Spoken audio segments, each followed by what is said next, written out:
A pasada fin de semana tiña lugar o último dos roteiros do Camiño de Mitos e Lendas que por segundo ano consecutivo puxo en marcha o Concello de Ribeira con Toñito de Poi como mestre de cerimonias. A anterior, que foi o ano pasado,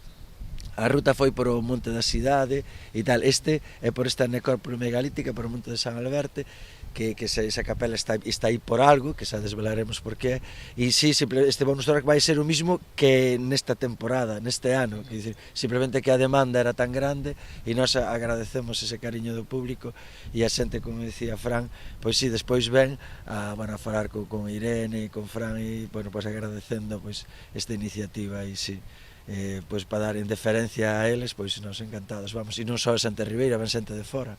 A alta demanda de prazas nas sesións programadas fixo que moitos veciños e visitantes quedasen fora, polo que o Departamento de Turismo organizará unha saída adicional o vindeiro 12 de xullo. Esta é unha necesidade que nos ven imposta pola demanda que temos por parte dos visitantes e dos veciños de Ribeira que nos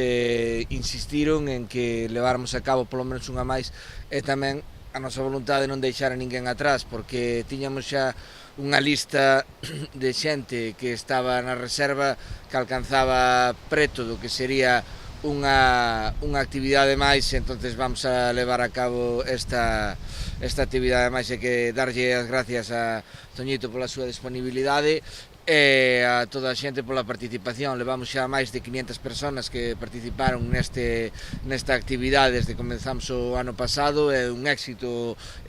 total. Terán prioridade as persoas que quedaron en lista da garda, pero abriránse tamén novas inscricións que xa se poden realizar a través da Oficina Municipal de Turismo.